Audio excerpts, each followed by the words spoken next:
Thanks so much. So my name is Kevin Hebib, and I work for the Movie Armaments Group, and we provided the weapons that were all used in the film. I'm an armorer, a professional armorer, worked on a lot of productions, but this is probably the biggest one that I've ever had the chance to work on. The project was, for me, about 5 months long, but we had started working with the production team well in advance of that, acquiring all the different types of firearms that were going to be needed for the various shots. There were hundreds of firearms. It's hard to believe that, but in the case of Oscar, had 4 or 5 different shotguns for different reasons and different environments. Our job principally on set is safety over all things, and so we were very lucky to have a really attentive crew and people who listened to the armor. That would be me, and we got it all done. And it was just a fabulous project to work on. The attention to detail is crazy. For example, the ship, of course, is a Danish ship, but trying to find the right type of firearms for 1854 to 1857 Danish troops is almost impossible. We had to acquire already sort of commercially made reproduction muskets and take them to our facility, our shop, and change them and scrub all the marks off of them that might make them look like something different, and weather them and winterize them and frostify them and put blood on them and all that kind of stuff. So it was a very intense process, and I think it came out well. I thought it looked pretty cool. Everybody's, of course, heard about what armorers are, but our company has a 40-year impeccable safety record in film, and so I was super proud. We have other stories we can tell about it, but I want to. Can you just tell sure. us quickly about the premiere parade in the war scene? Yeah. So that was shocking. When we go off, when we watch Oscar go off to pick up bodies, which was a great sort of cinematic solution here. Well, where do you get good bodies? Well, you get them in the cold, and you get them on a battlefield because there's no shortage of them. And so it was a really curious thing. It was an interesting thing, of course, because the film takes place in the middle part of the 19th century. So you've got that early sort of Shelley era, but you've also got all that really cool turn of the century or middle century industrial revolution kind of steampunky kind of things going on too. So there's lots and lots of options, and so that was a pleasure to watch. As you had pointed out, and I can attest this, the stunts are real. They're not CGI. So when you saw Jacob grab a hold of somebody and throw him into a burning cauldron, that's exactly what happened. Or getting thrown up against the ship multiple times, or when Oscar, or the character who's played by Oscar, Victor, gets blown out of the waterworks. That was a real explosion and a gag pulling him out on a wire multiple yards away. It was absolutely phenomenal. I can't say enough about the stunt crew. They were absolutely top shelf. And I think it comes off, so it doesn't look, fake. It looks real. It feels real. And so the Crimean battlefield war scene was really critical. And yes, that really was a real raven, and yes, he was wrangled and had a little food to eat and things like that. So yeah, there was lots of attention to detail. And even in that battlefield, you don't see it, but there were probably about 100 weapons that were scattered across the battlefield of all different vintages. There were Russian ones and French ones and British ones, and some of them were flintlocks and some of them were cap locks, and keeping track of all that really is like herding cats, and making sure that everything comes out of the snow. That was the thing that panicked me. After we laid it all out there, they came in with the snow chipper and just buried everything under snow. I go, how am I going to find 100 guns out here in the snow? I don't have air tags on them or anything. This is going to be tough. But we did it, and it was just a very cool thing. Oh, there we go. Yeah. Gosh, so Kevin was there the whole time. We only spent about 3 weeks comparatively on set with them. But like Kevin, it was an incredible experience. So every detail they did was so oriented to the dogs. They were so respectful for the dogs. They listened to our feedback, how to get the best shots, how to work with the dogs. At one point, a script was changed because they changed how they wanted to deal with the dogs, which just made things better again. But, as far as the first time we visited Netflix studio in Toronto, because they asked Hank to come down, he was the stunt driver for Oscar Isaac on the dog sled. And they needed to do hair and makeup and wardrobe. And so we get down there and we go to costume first. And Kate Hawley, the costume designers, as soon as we walk in the door, and Kate is a larger than life woman. She just, my gosh, she's amazing. And there's like women running all around her with bolts of cloth, and there's sketches of costumes all over the wall, and it's like walking into Disney. And she looks at Hank and she's like, "Your cheekbones. Oh my gosh, you're my trapper." And we're like, "Well, he's the musher." But, and it turns out that Kate Hawley actually has been to Haliburton, because what we found out as we talked to her more, that when she was in Toronto 10 years ago making Crimson Peak, she came dog sledding with us. So that was kind of a neat tidbit. Not that she realized it. It's not why we got hired for the movie, but that was pretty cool. And so after we did costume and hair and makeup, they took us over to meet the production team. And as we were meeting the first AD and the line producer and the coordinator, MC looked at Hank and she goes, "Hank, are you nervous?" And he's like, "No." And she's like, "Well, like, you're the first shot we're filming in this movie. Like, this is the opening day of filming." And she's like, "There'll be 100 crew on site watching." She goes, "And you're not nervous?" And he said, "No." And she goes, "Why?" And he goes, "Because I trust my dogs." And just like Kevin, I mean, Kevin was hired because he's an expert in armament, and they brought in us because, you know, dog sledding is our thing. But the amazing thing with this movie is there were so many people that were so passionate about what they brought to the movie that every day was just, I don't know, you can't even describe it, can you, Kevin, how much passion and energy was on that set, even when you were filming all night in miserable weather. North Bay was actually the nicest place I think we were on set with them, which is kind of weird when it was February, but it was 10 degrees there. So it was just an absolute dream to be part of. Now, the one thing that I think, Tammy, you'd like me to tell this story is Oscar Isaac's big fur coat. When we knew that that would be the costume, this big fur coat, we asked them to send us the furs ahead of time so we could get the dogs used to the fur, because it's real fur and our dogs aren't that used to it. And so they sent us black bear fur. And so we would strap that just with belts. The handler they sent up to help us train the dogs from California, and he would walk around the dogs to get them used to it, and we would, and the dogs did fine with it. And then the day we were in North Bay for the shoot, and Hank goes through hair and costume and makeup, and we get outside the trailers and they start to put the big coat on him, and we're like, "Oh my gosh, this is Grizzly." And the dogs have never seen Grizzly. So we became very nervous how the dogs would respond to this coat. But thankfully, Hank whistled, he talked to them, and they're like, "Okay, you're under there somewhere." So they did great. But North Bay, because of the temperature, was a real issue. I mean, that winter 2 years ago, as you may remember, we were supposed to shoot on Lake Simcoe, but there wasn't enough ice, so we ended up moving to Lake Nipissing. And even there, the ice was melting. They didn't have the depth that they wanted. It was more than safe enough, but for insurance reasons and everything, they wanted a crazy amount of ice. So most of our crew were out on the ice helping turn the dogs, and on the snowmobile leading the dogs with life jackets and snowmobile helmets. And they had rescue divers all over the ice just in case anything happened. I mean, the safety, as Kevin attested to, that they go through for these movies, I mean, it was just over the top. They make sure everybody is so safe. But it was a pretty surreal experience being in North Bay with them. And I know they hired you for your dogs, but just talk about how much Hank looks like Oscar. Yeah, I mean, the scene of Oscar Isaac driving the sled, the face was Oscar because they put him on a sled and pulled him with a side-by-side, which got stuck in the slush more times than we can count. And then they filmed Hank and our dogs doing the same run. So the back of the musher is Hank, and the front of the musher is Oscar Isaac, and they just spliced it together.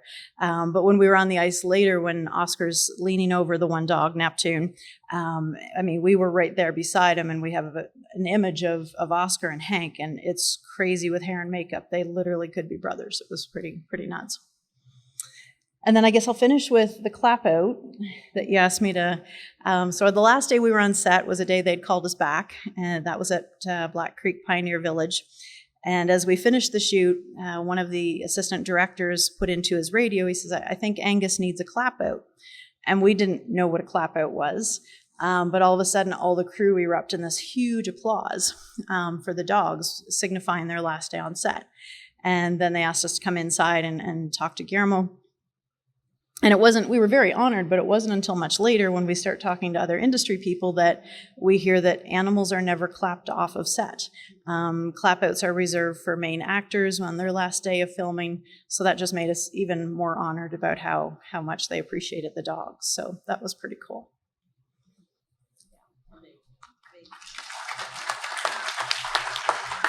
Okay, do we have questions for these people? questions about the Not that movie? interesting.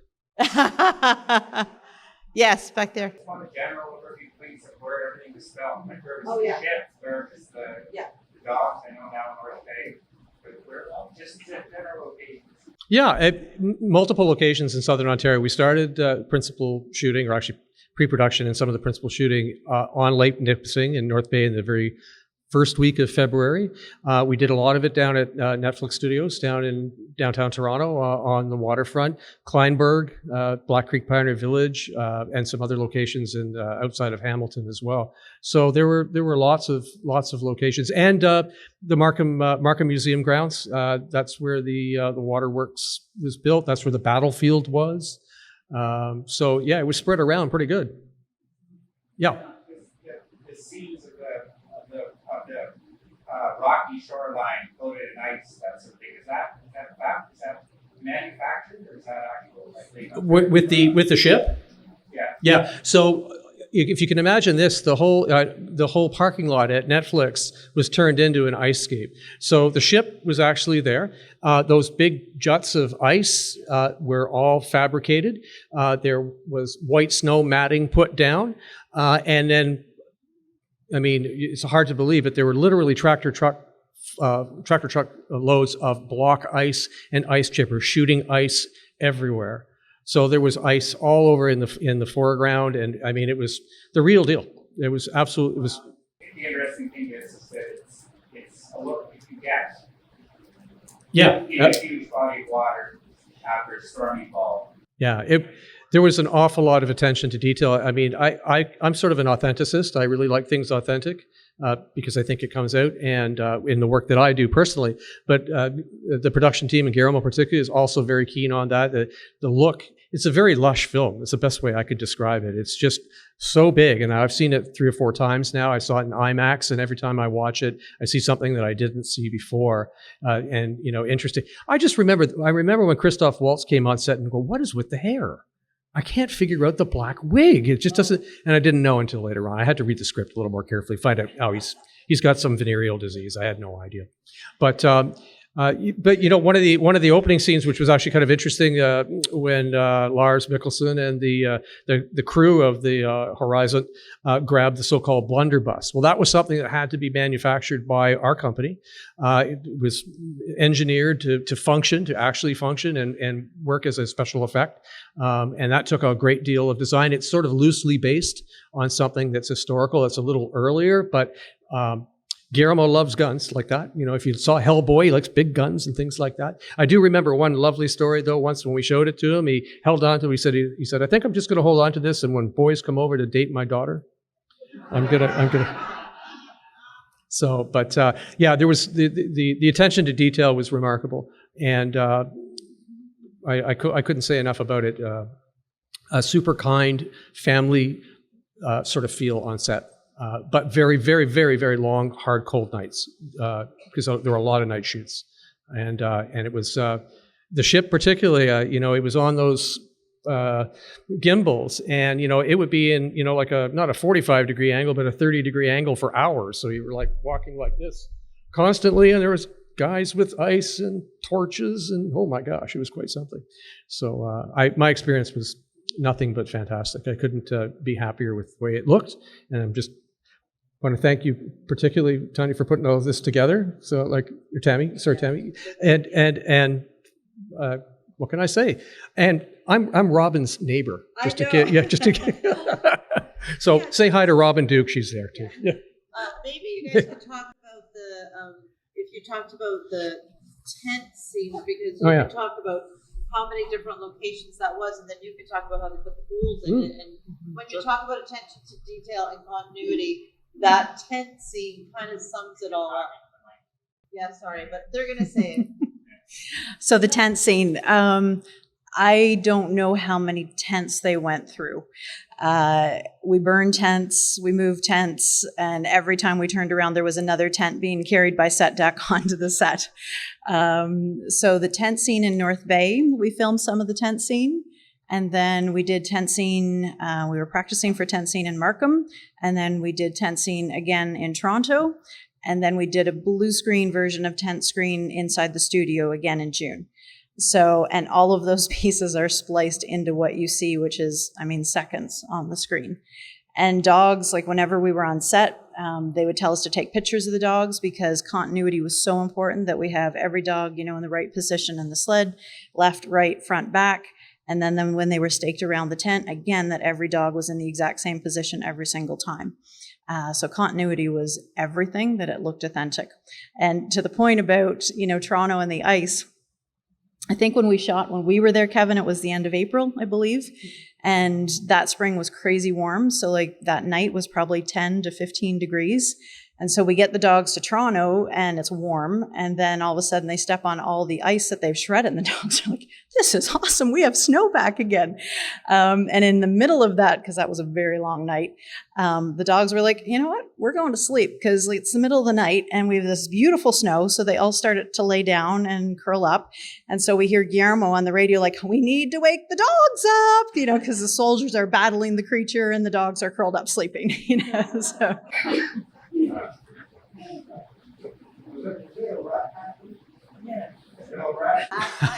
Rat wrangler? Yeah. No, I didn't see that part. I do guns. I don't do little creatures.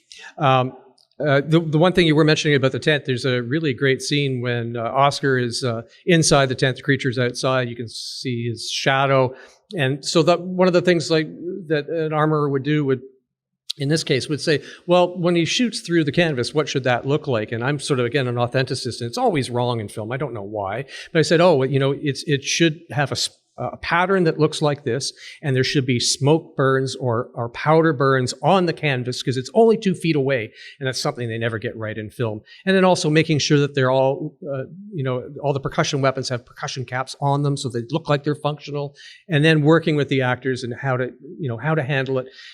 Help them to develop a muscle memory so that they don't look like they're awkward with it. So we ran a boot camp for all of the Danish sailors and the principal cast and all of the extras as well. So that was on a sound stage, and we ran them through all the drills and got them to the point where they could carry the muskets and use the muskets as though they'd done it every day of their life. And so that's the sort of investment that this production had, so that we're going to get this right and it's going to look good. And I think it came off good. Anyway. Well, and you could just mention if you want to come here to Tanya. Yep. Because Kevin's talking about how the people need to look like they know how to use the guns, but Hank was being instructed to look like he didn't know how to drive guns.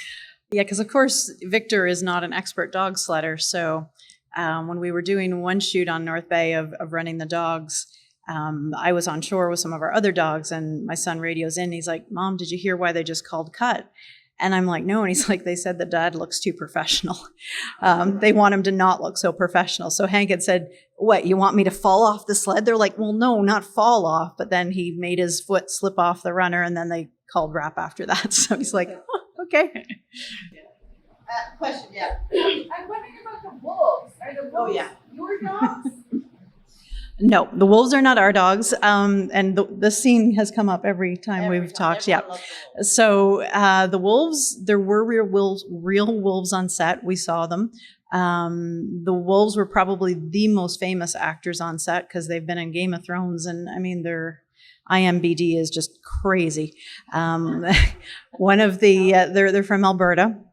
And I believe last winter, one of the crew that lives in New Zealand sent me a note. She goes, oh my gosh, the wolves just landed in New Zealand for a film.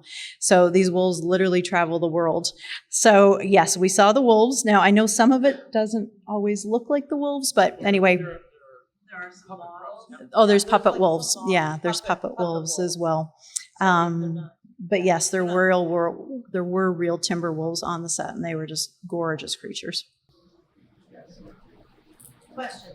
More questions? Oh, yes. I wanted to ask Jeremy, how to get to be an expert with these guns? What is your background, or how did you get into doing something? Well, it all started in a 5,000 watt radio station in Fresno, California. No, that was Ted Knight. Actually, yeah, that's a Mary Tyler Moore reference The fact of the matter is that I'm actually newly retired. I spent my whole life, my whole professional life, in military museums for the City of Toronto.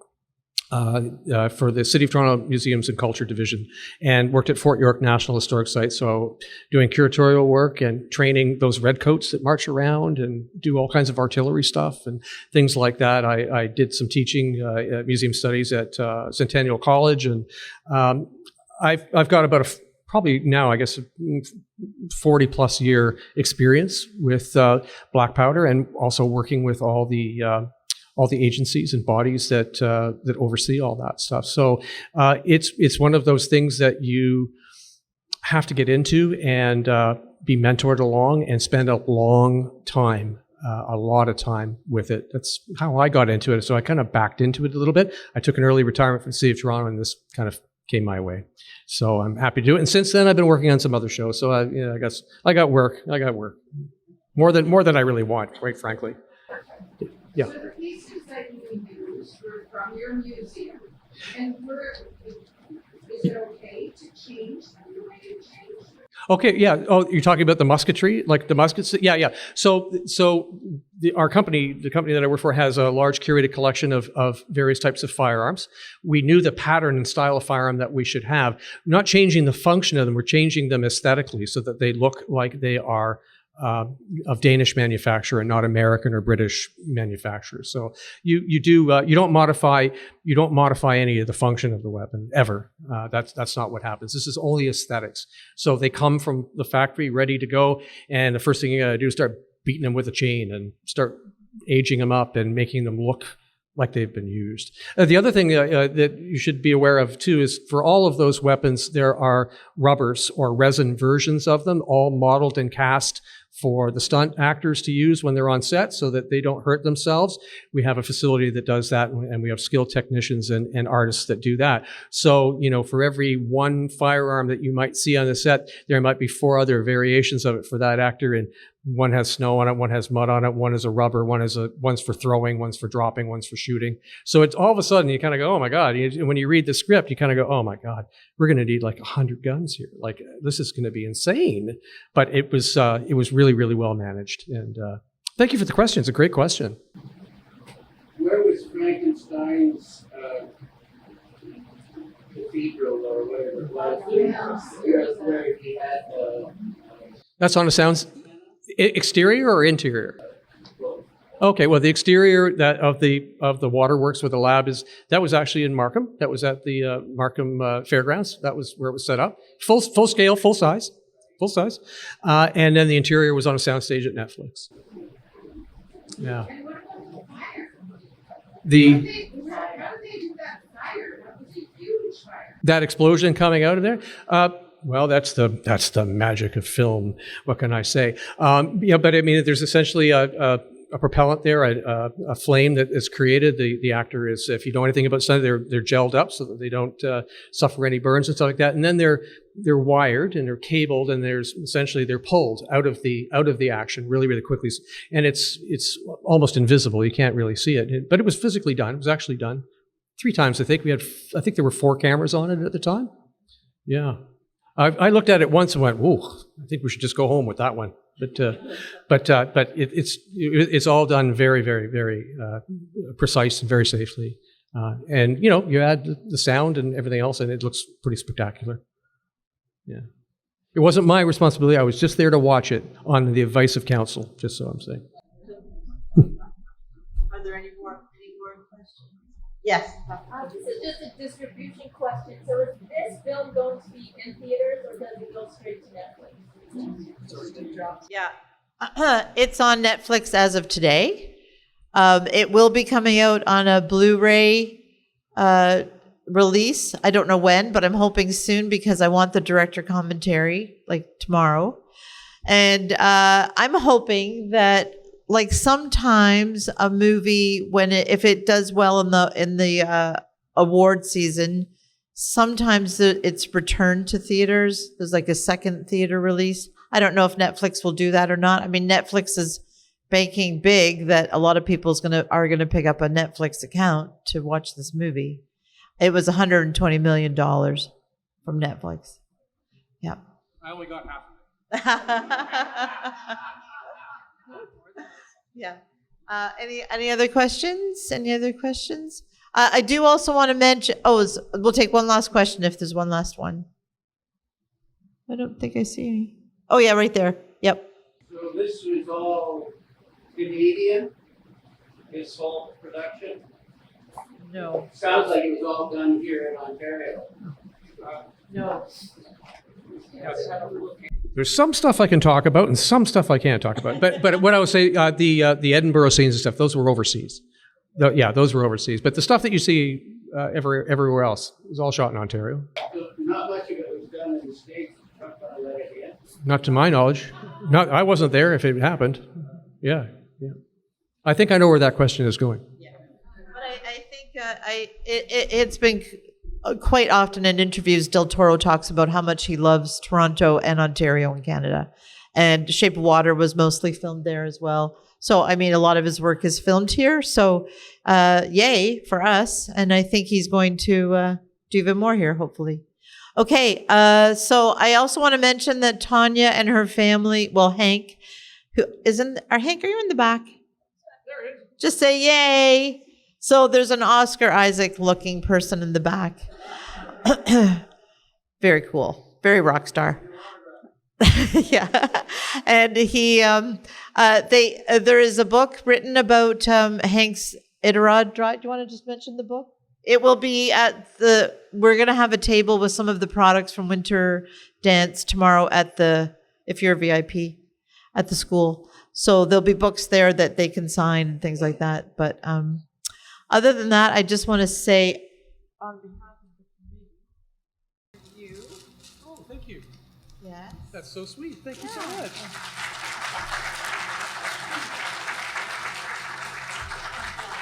Thank you so much. Thank you.